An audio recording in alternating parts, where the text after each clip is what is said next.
I bake.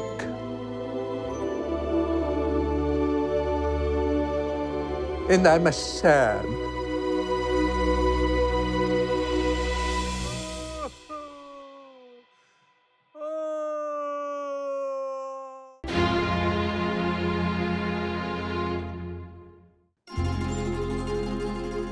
My great-great-grandparents started the Prigione Cafe many, many moons ago. They had a one-a-pot, a one-a-pan, a one-oven. I mean, they had like 2 customers. Not like me. God, I had so many customers. They used old, authentic Sicilian baking techniques. No modern technologies. They grow wheat, they raise a chicken, they milk a cow, they unshell a nut, all by hand.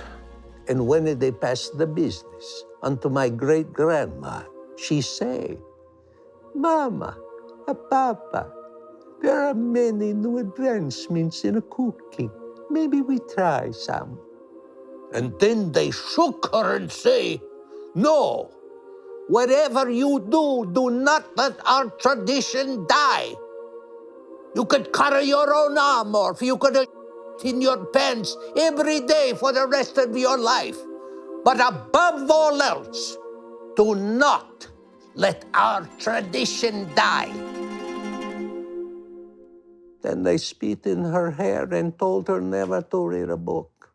The Greco family was revolutionary. They changed the game. What you gotta understand is that no one was doing this at the time. It was the Wild West out there. There were no rules. There was no script. We were just flying by the seat of our pants. The Grecos are legends in the pastry world. They took what you think of as a simple dessert, and they kept it simple by way of a ludicrously complex and outdated baking process.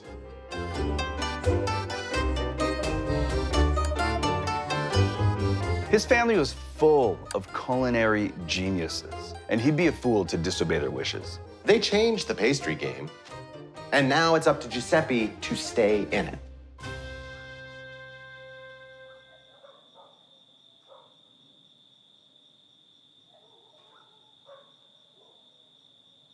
I'm the oldest man in the world. So I seen it go through changes.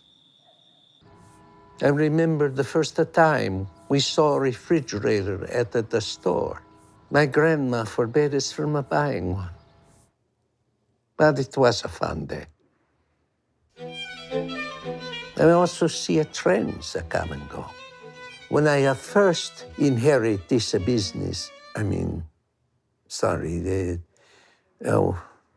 what's the word? When I first forced into this business, I remember the big trend desserts. Zuppa inglese, zuccato, zabione bocca di beppo. All the magazines talk about these crazy, fun, new ideas. That sound so interesting. But then I think of my great-grandpa spinning around in his grave like a rotisserie chicken screaming, "Don't you dare! These desserts sound like a gibberish," which was the name of his least favorite Sicilian dish. But then I see something in a shop called the tiramisu cupcake. I thought, this is not so far from a tradition. Maybe I try. Please, I just needed to do something different one time.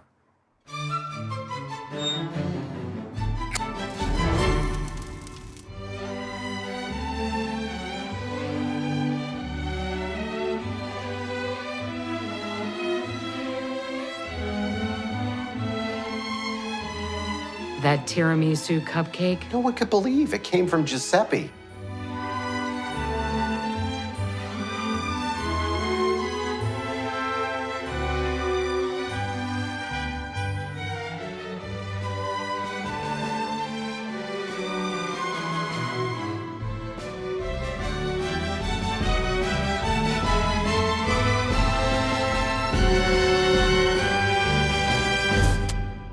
It was a disaster.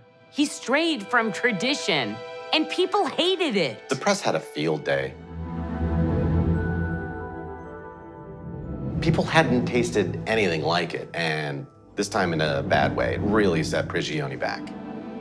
I mean, we all know that new and different is always bad. Loyal customers were up in arms.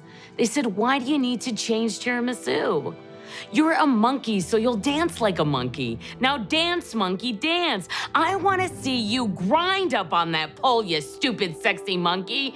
Yeah, work for me, baby. Work it hard. You're my little sugar pig. Oink, oink, piggy, piggy. Let me up some pastry like the little bitch you are.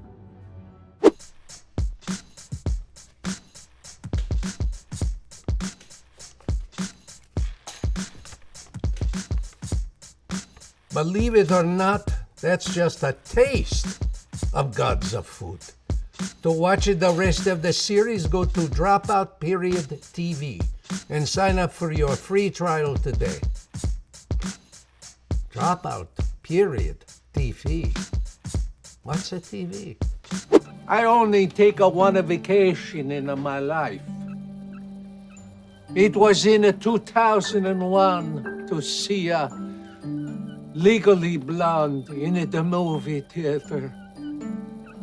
I love Summer Blair.